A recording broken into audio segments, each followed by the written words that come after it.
Olá, vamos estudar mais um pouquinho da Palavra de Deus. Então vamos lá, meu irmão. Eu trouxe um tema aqui para a gente estudar que chama a orientação do filho. Meu irmão, você tem filho? Eu não tenho não, meu irmão, mas ouve aí para você aprender um pouco aqui. A Palavra de Deus em Provérbios 22, versículo 6, ela vai dizer o seguinte: instrui o menino no caminho em que deve andar, e até quando envelhecer, não se desviará dele. Então a palavra de Deus ela está ensinando que instrui o menino. Quem é menino, meu irmão? Aquele que é pequeno, aquele que é infantil, né? Que não tem experiência. Então ele está dizendo, instrui o menino no caminho que deve andar, e saiba que tanto físico quanto espiritual, se não tem entendimento, é menino, meu irmão. Ele precisa do quê? De instrução. E eu quero dizer para você que se você não fizer isto, outro vai fazer. Ou seja pessoa, seja canais de comunicação, ele vai receber instrução de algum lugar e ele vai andar naquela direção. Acredite se quiser. Então por quê? Porque Deus não mente. Deus falou a verdade aqui para nós. Seguindo essa linha, vamos lá em Mateus 5, versículo 14, já deixei marcado aqui. Olha só, meu irmão, a palavra de Deus diz, vós sois a luz do mundo, né? Eu não preciso falar o restante do versículo para você. O que Provérbios diz? Instrui o menino no caminho que deve andar. Ele está falando isso para você, né? E, meu irmão, se ele está falando isso para você, ele está dizendo aqui, vós sois a luz do mundo. Ou seja, meu irmão, a pessoa, ela está esperando uma instrução. E ele está dizendo que é você que tem a luz. É você que tem a direção e entendimento. Você entende isso aqui? E aí no 16 ele fala assim, assim resplandeça a vossa luz diante dos homens. Né? Meu irmão, se é para resplandecer diante dos homens, imagina do seu filho. Né? Então você tem um entendimento, Deus te deu uma direção, a sabedoria, você conhece a palavra, né? e ele usa você para resplandecer a sua luz diante dos homens, diante do seu filho também, não é homem? Aqui ele está generalizando. Imagina se tivesse uma filha mulher, ela ia estar inserida dentro desse contexto, né? E aí ele fala assim, para que, olha só, para que resplandecer a vossa luz, né, diante dos homens? Para que vejam as vossas boas obras e glorifiquem vosso Pai que está nos céus. Então, meu irmão, ele fala assim, instrui o menino, certo? No caminho em que deve andar, e até quando envelhecer não se desviará dele. Ele está garantindo que esse menino vai crescer nessa direção, nessa linha, nesse entendimento, e não vai se desviar. Mas por que, meu irmão, meu filho se desviou, né? Por que, já sendo velho, cavalo velho, barbado, se desviou? Meu irmão, porque ele ainda não era instruído. Pode acreditar. Não tinha entrado na cabeça dele e você não insistiu. Essa é a resposta, olha só. Ele fala assim resplandeça a vossa luz diante dos homens, para que vejam as vossas boas obras e glorifiquem o vosso Pai que está nos céus. Então, ele vai ter que ver as suas boas obras. Faz parte da instrução, meu irmão. Tá? Faz parte desse direcionamento, dessa orientação para o seu filho, as obras. Ele não só tem que ouvir da sua boca que você ama o próximo, que você faz a vontade de Deus, que você não tem só que ouvir, ele tem que ver você fazendo, né?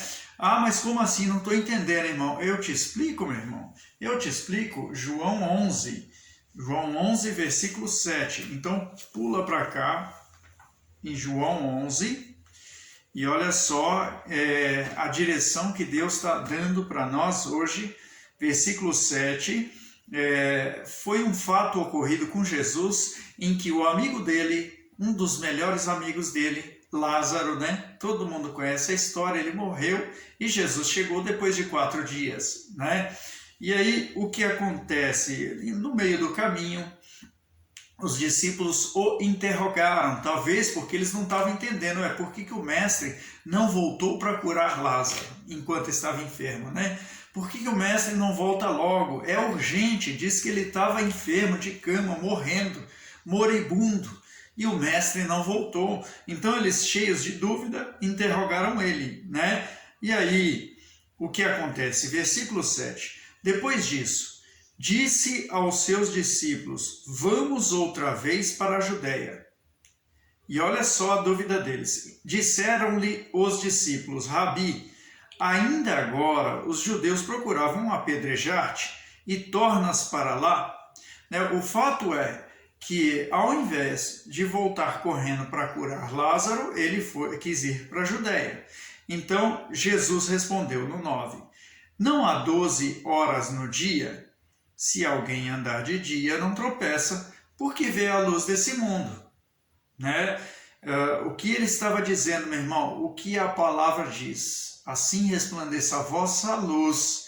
Então, para que a vossa luz? Para que eles enxerguem.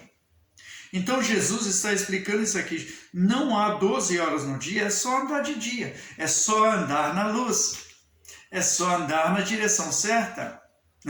Ou seja, meu irmão, quando você vai instruir o menino no caminho que deve andar, você deve usar a luz.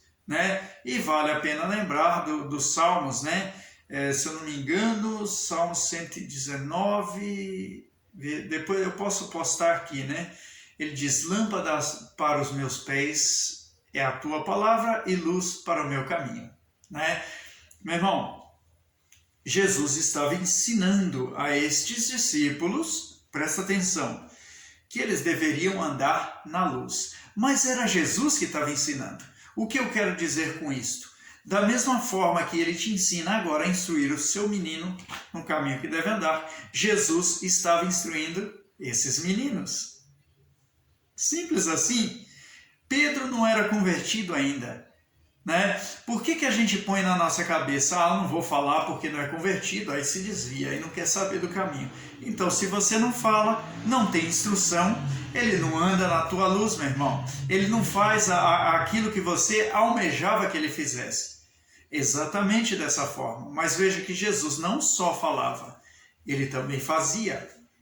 Jesus operava a cura na frente deles. Jesus expulsava demônio na frente deles. Jesus ensinava a palavra, como também repreendia.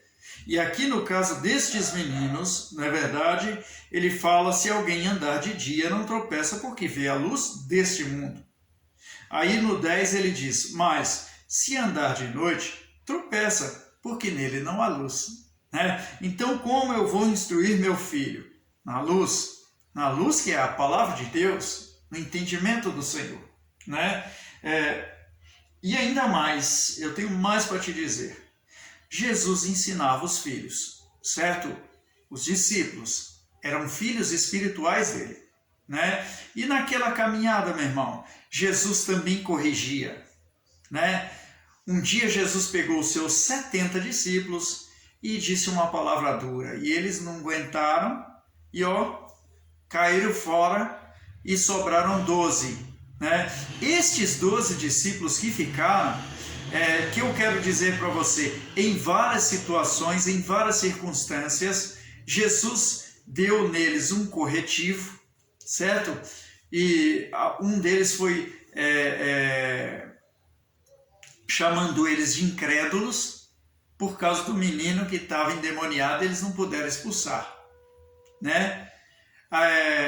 Várias outras circunstâncias que ele falava para eles assim: vós, homens de pequena fé. Já pensou, meu irmão, chegar em você hoje e falar assim: você não consegue nada, sabe por quê? Sua fé é muito pequena. Já pensou, meu irmão? Isso é uma ofensa, é uma injúria contra a pessoa, se a pessoa falar desse jeito. Pois é, meu irmão, Jesus corrigia os seus filhos falando a verdade.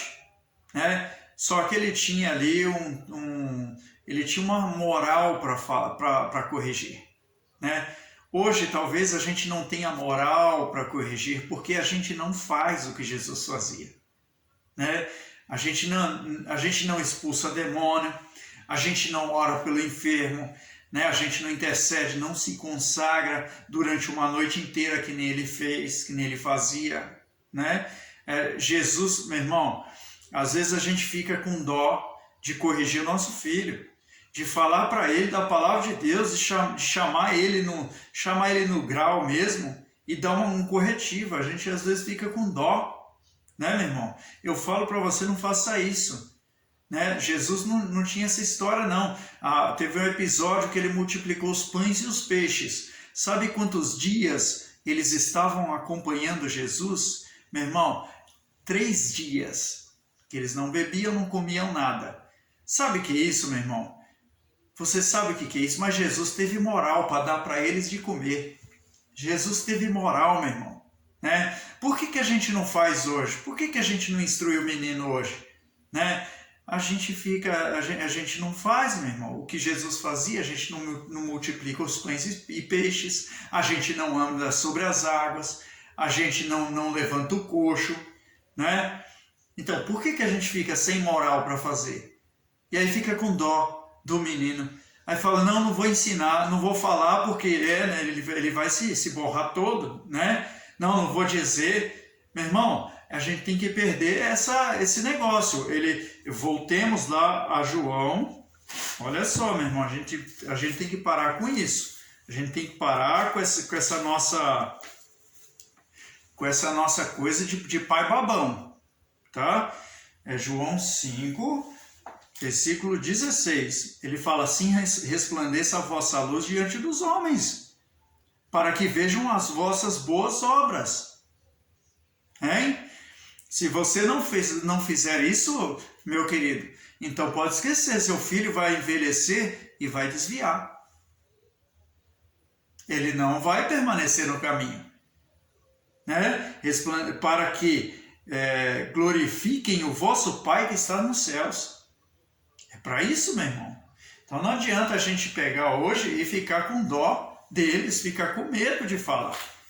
Sabe por quê? Porque a palavra de Deus garante que vai cumprir o resultado pelo qual ela foi enviada. Ou você cria coragem, meu irmão, aqui falando aqui sinceramente com você, ou você cria coragem e faz o que deve ser feito e também pratica as obras que Jesus praticava, ou, meu irmão, seu filho vai desviar mesmo. Vai desviar mesmo. Está com medo de fazer a obra de Deus, né? Então, você não vai resplandecer a sua luz sobre ele, e mesmo que você instrua, não vai dar certo, porque falta uma coisa. Você tem que instruir, mas você tem que praticar aquilo que você está pregando. Você entendeu, meu querido? E aí que o Senhor fale mais no seu coração, em nome de Jesus. Amém? Deus abençoe, hein? Te espero no próximo vídeo.